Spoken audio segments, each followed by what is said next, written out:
네, 우리가 읽은 오늘 본문 7절에서 아름다운 소식을 전하기 위하여 산을 넘는 발이 어찌 그리 아름다운고 이렇게 노래하고 있습니다.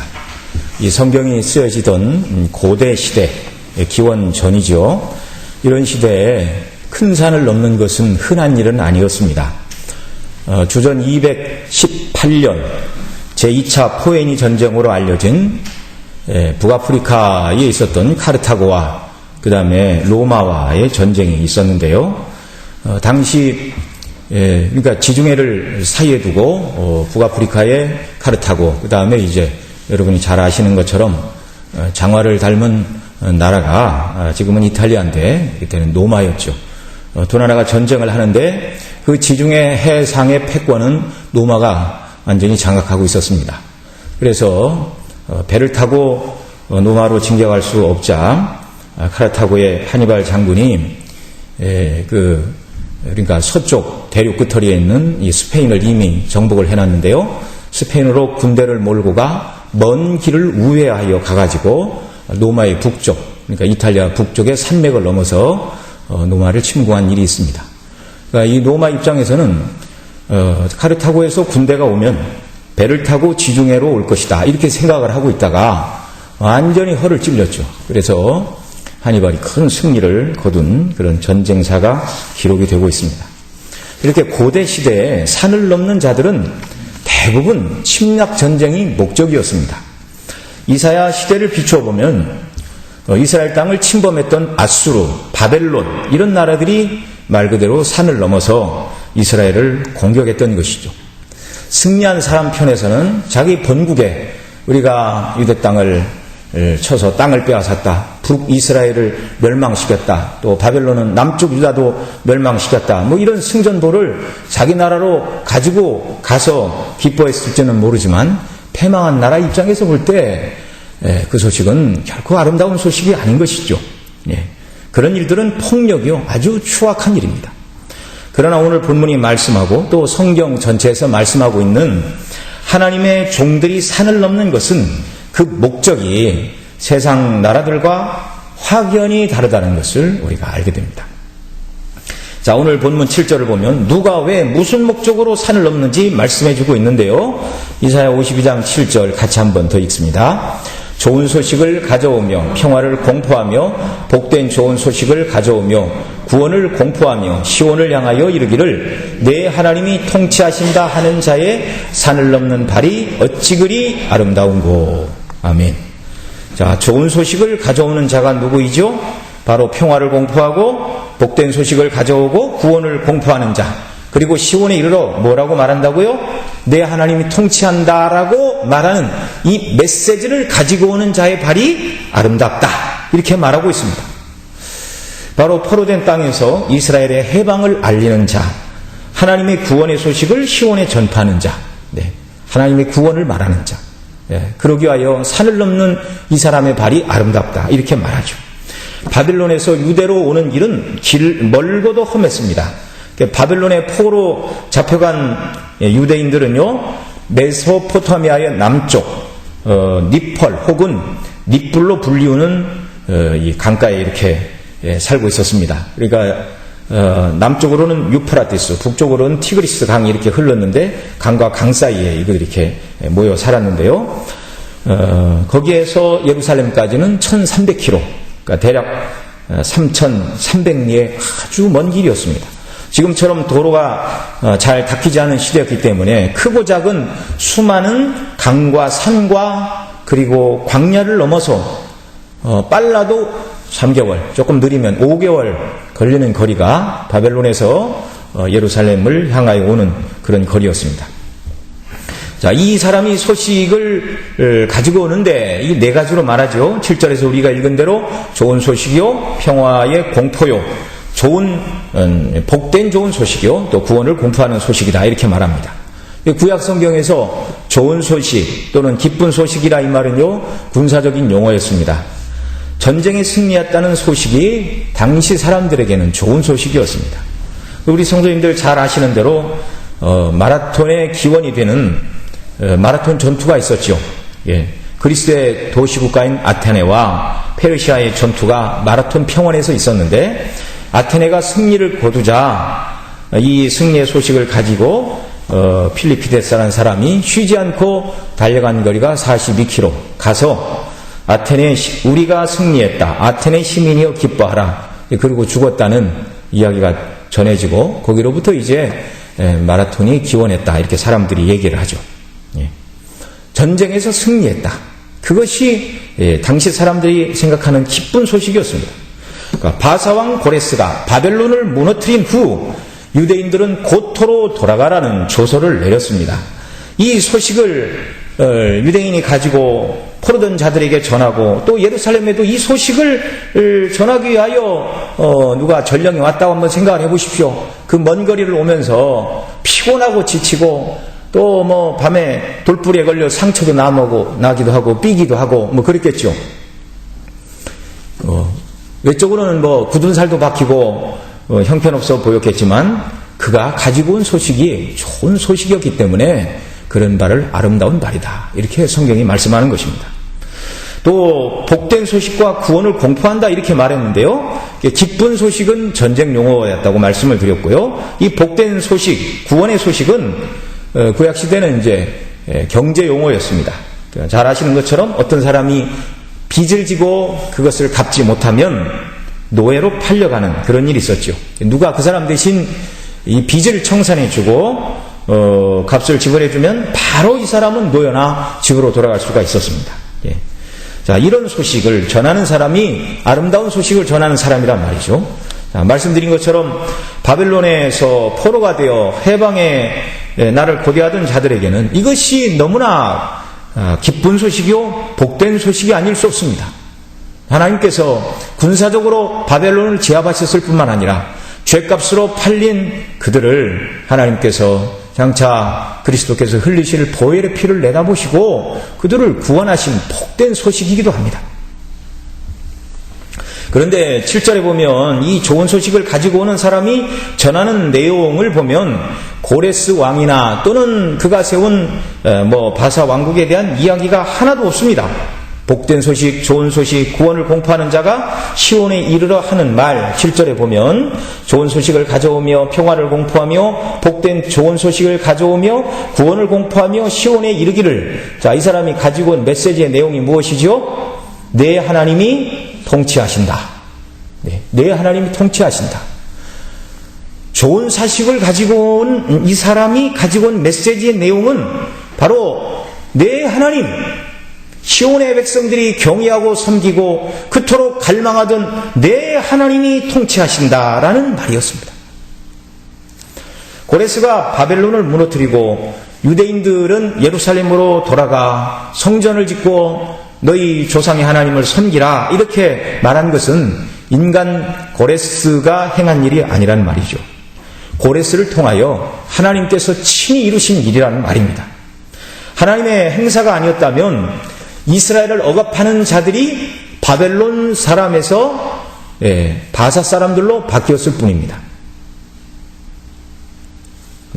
여러분 잘 아시는 것처럼 애굽의 바로왕이 왜 그렇게 하나님께서 표적을 보여주셨음에도 불구하고 데리고 나가라 그랬다가 뜻을 바꿔서 안 된다 그렇게 얘기하고 마지막 10번째 장자가 죽는 큰 재앙까지 당하고 유대인들을 내보냈을까요? 당시 시대에 노예들은 경제를 떠받치고 있는 아주 큰 근간이었습니다. 하나님의 역사가 아니라면 바벨론 포로 생활하던 그들, 바벨론에서 바사로 정권이 바뀌었다 할지라도 하나님의 섭리적인 역사가 아니라면 바사왕 고레스가 왜 유대인들은 돌아가라 그렇게 말하겠습니까? 불가능한 일이죠. 그런데 고레스는 하나님께서 유대의 회복을 위해 미리 준비하고 예정하신 하나님의 종이었습니다.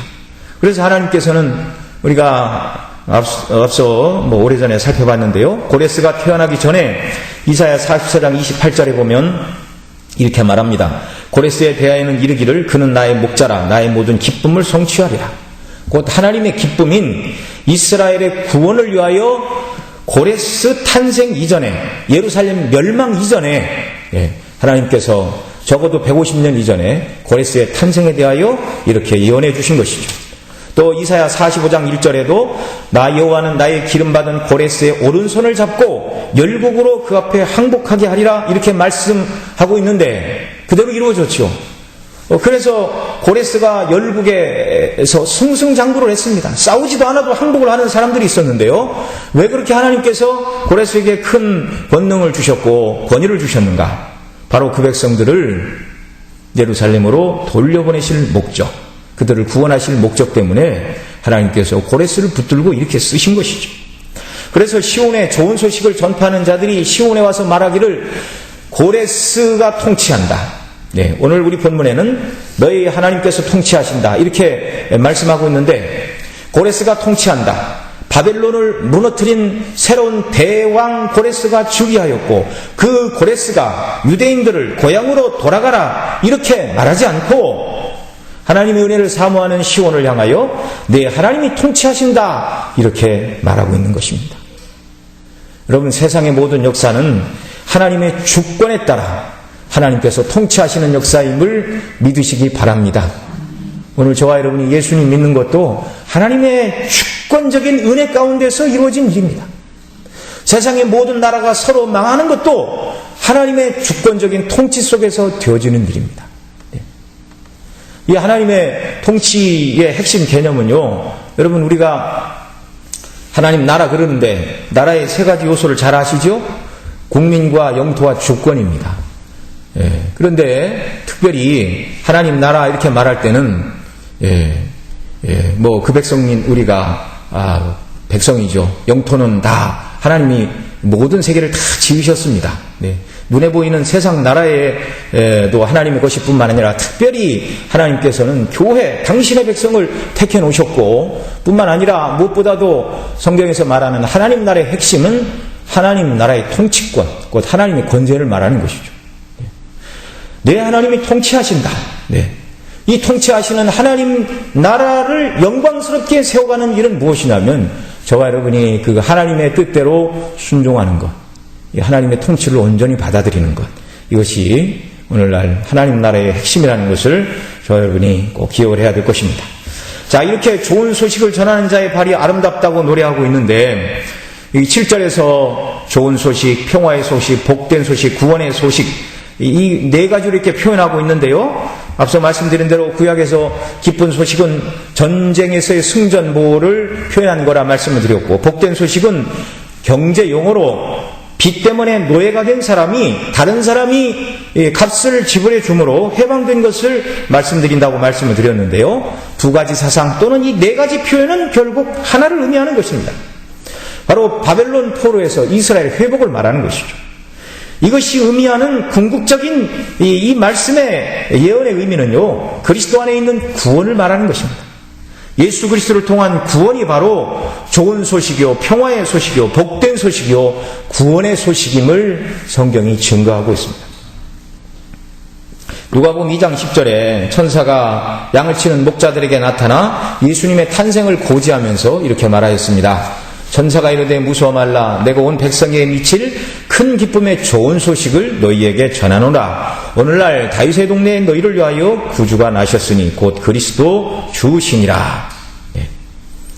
예수님의 탄생, 그로 말미암아 예수님이 성장하시면서 하나님께서 명하신 모든 율법에 순종하신 의로운 삶과, 그리고 저와 여러분, 그리고 모든 택한 백성들을 위하여, 우리의 죄를 위하여 대속의 십자가를 지시고 구원해 내신 그리스도의 복음만이 모든 인류에게 가장 큰 기쁨의 소식이라는 것입니다.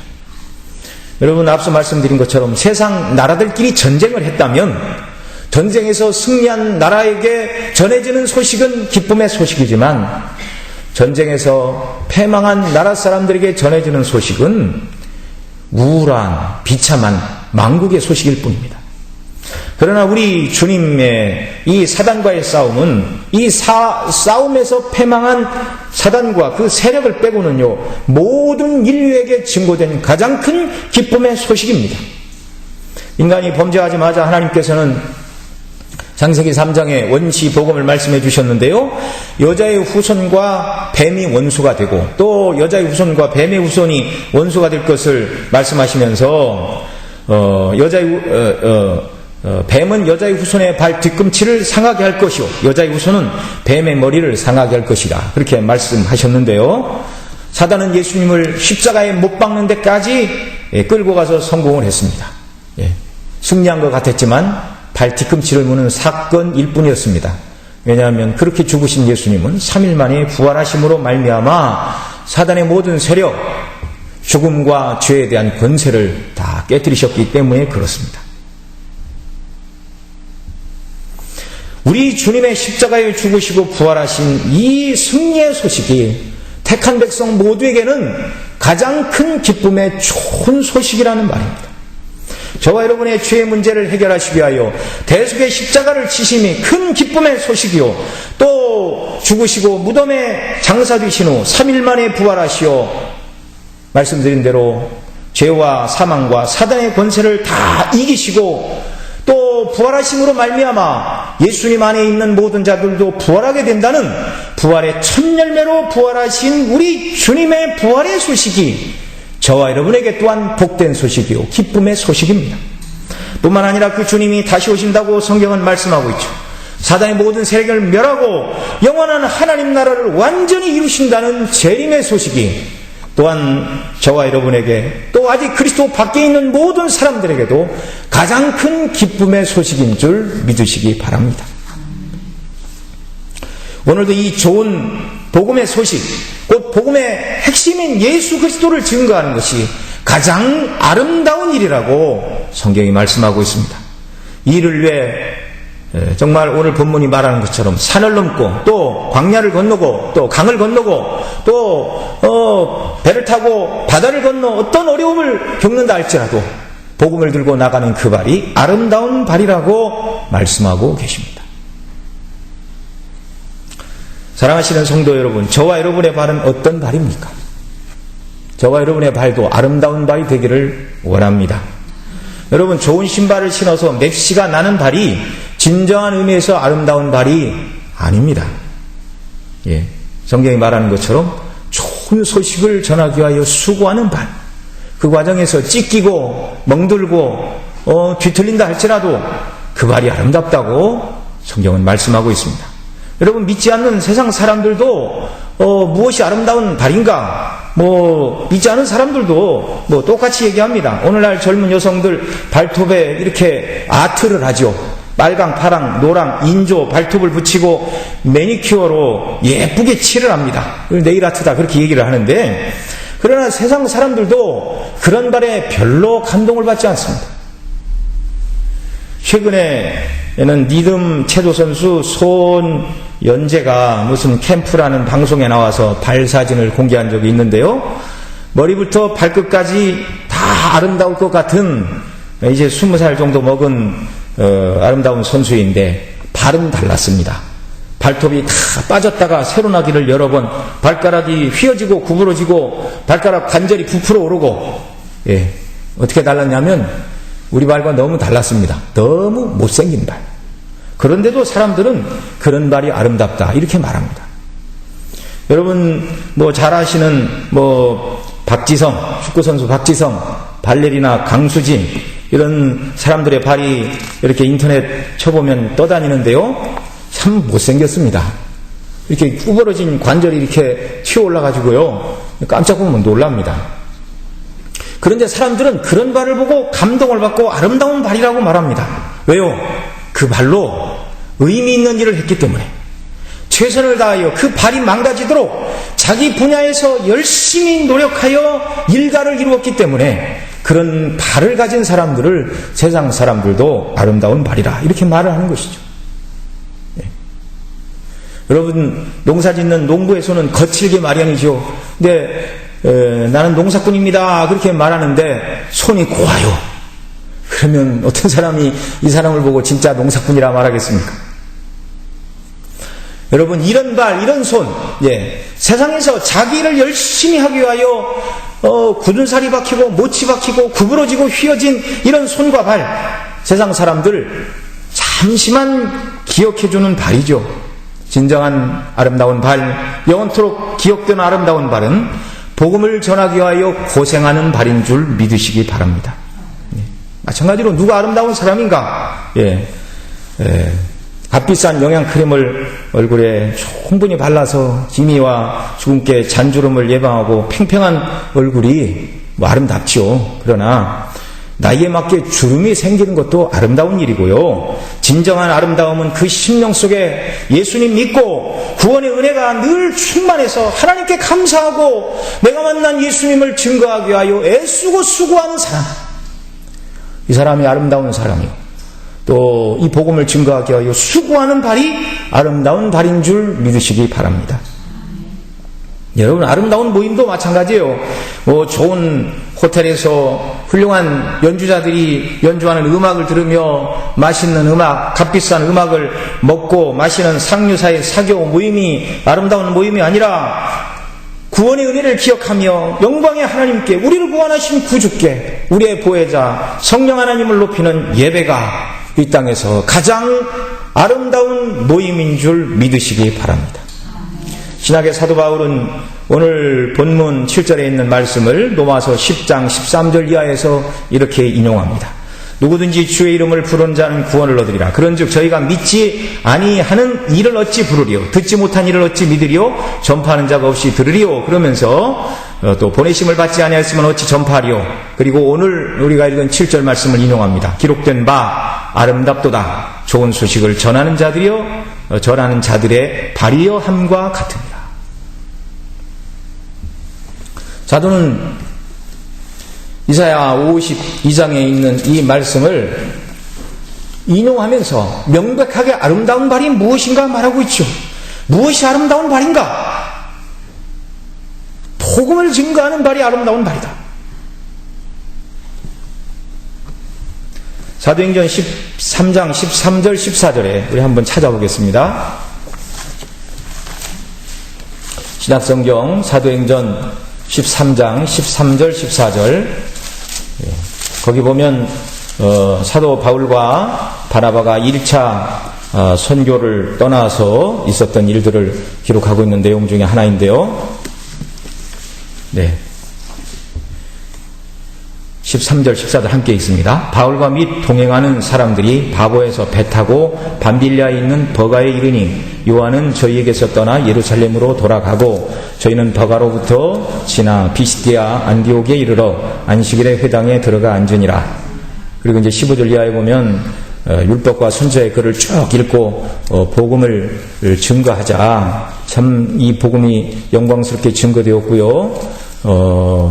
43절에 보면 폐회한 후에 유대인과 유대교에 입교한 경건한 사람들이 많이 바울과 바나바를 쫓으니 두 사도가 더불어 말하고 항상 하나님의 은혜 가운데 있으니라 권하니라. 그래서 비시디아 안디옥 교회가 세워지는 계기가 되었습니다. 자, 여기 13절 14절에 보면 지명이 몇 개가 나오죠. 바울과 및 동행하는 사람들이 바보에서 배 타고 밤빌리아에 있는 버가에 이르고 버가에서 비시디아 안독으로 들어갔다. 이제 세 곳의 지명이 나오는데요. 이 바보라는 곳은 구브로섬, 요즘은 이제 키프로스라고 부르죠. 키프로스 공화국이라고 부릅니다. 요즘은.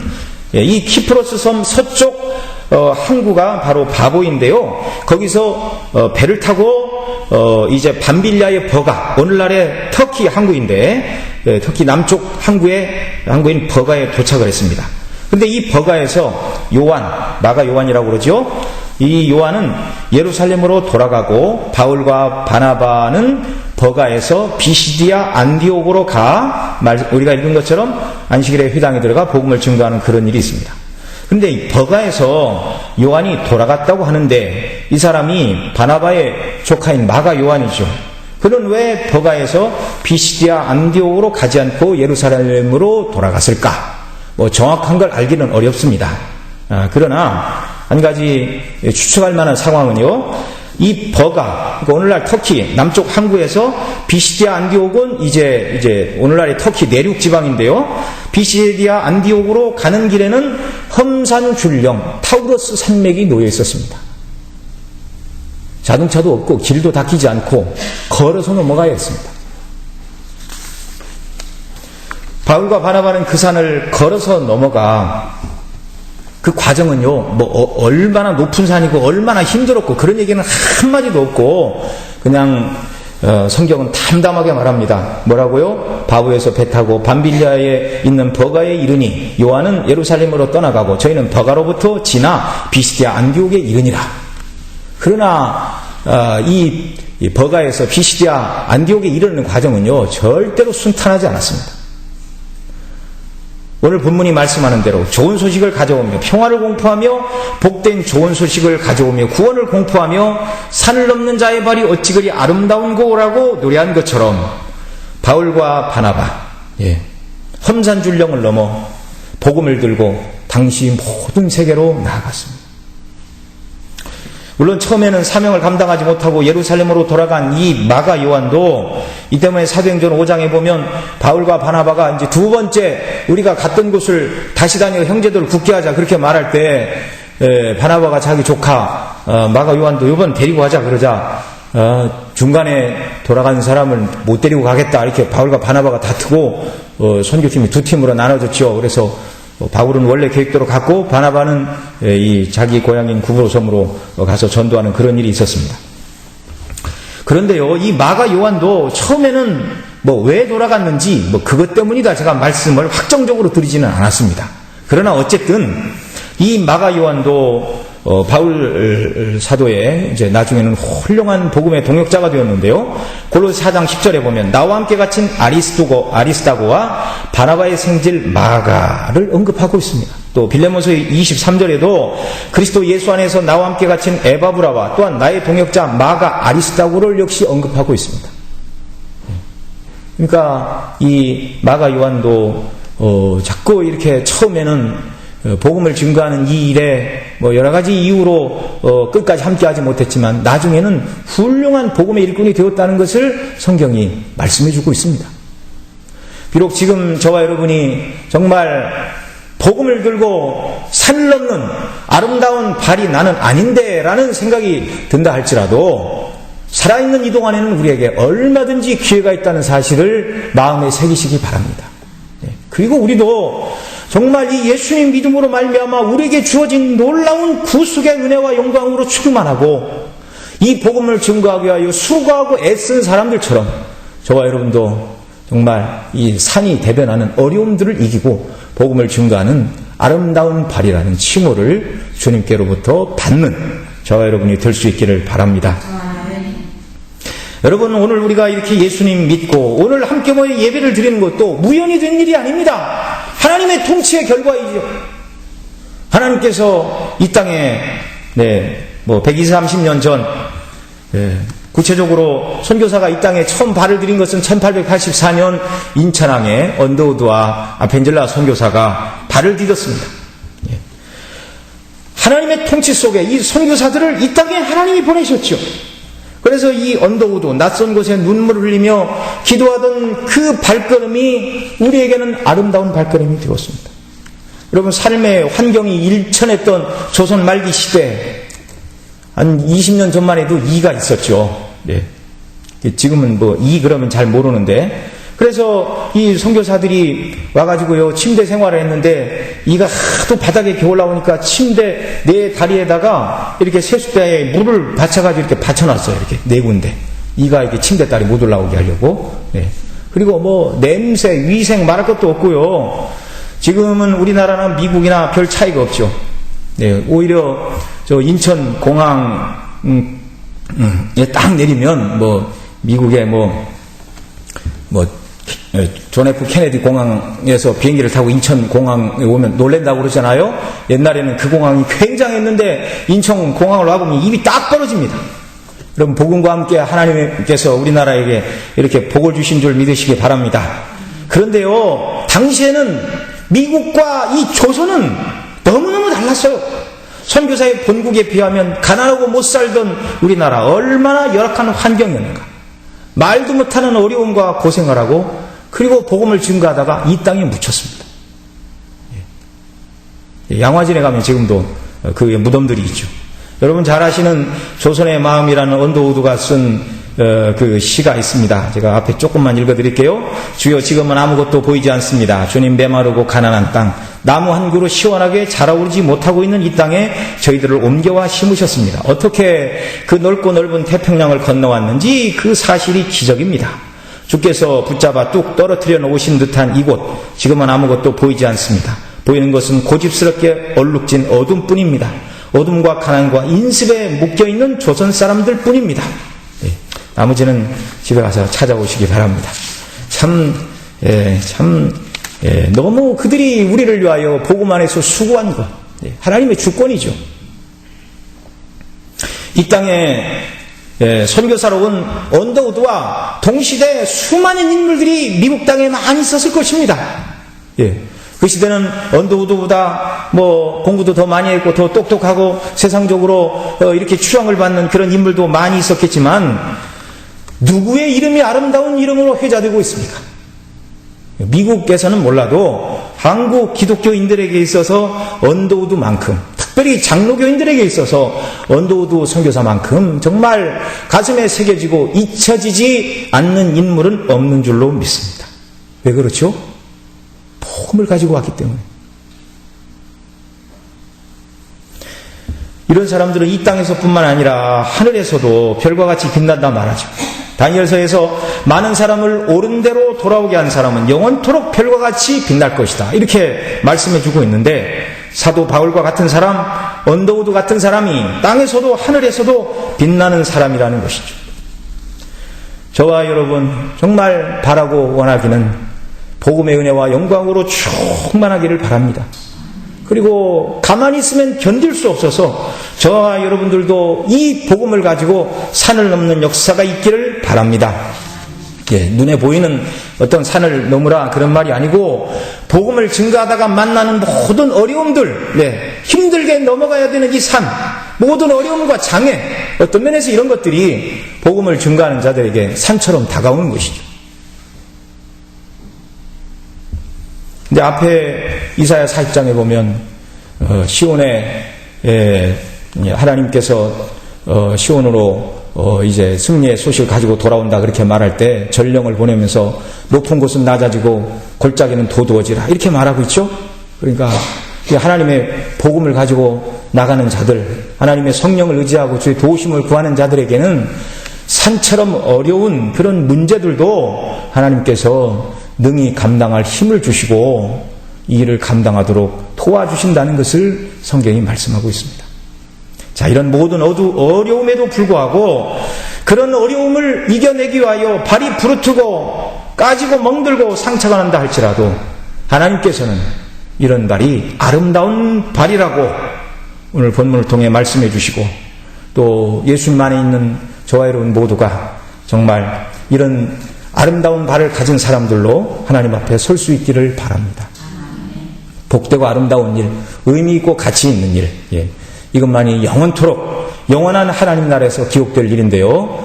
정말 하나님 제게 이 복음의 영광으로 충만한 은혜를 주시고 전하지 않으면 안 되는 견딜 수 없는 뜨거운 복음의 열정과 은혜를 주시고 우리에게 맡기신 우리의 가족들, 주변의 친지 모든 사람들에게 이 복음을 증거하기 위하여 수고하고 애쓰고 노력하는 이런 복음을 증거하는 복된 발, 이런 삶을 사는 은혜를 하나님께 간구하고 또 하나님께서 이런 은혜 우리 모두에게 베풀어 주시기를 바랍니다.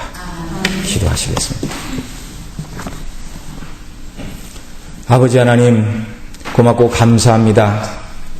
이 땅에 복음을 증거하는 자들이 있었기에 오늘 우리가 예수님 믿는 그런 은혜를 누리게 되었는데, 정말 이 영광의 복음으로 저희들 충만케 하여 주시기를 원하옵고, 그리스도에 대한 사랑이 우리 속에 늘 충만하여 정말 사도 바울처럼 전하지 않으면 견딜 수 없는, 전하지 않으면 내게 화로다라고 말할 수 있는 이런 신앙의 사람들로 무장시켜 주시고, 우리 주변의 모든 사람들에게 할 수만 있으면 그리스도를 소개하고 복음을 증거하는 이 일을 감당하는 저희들 되게 하여 주옵소서. 힘주시고 능력 주시고 은혜 주시고, 그래서 이것만이 영광의 하나님 나라에서 기억되고 주님이 기뻐하시는 일임을 확신하며 살아가며 또 이 일을 감당하는 저희들 되게 하여 주옵소서.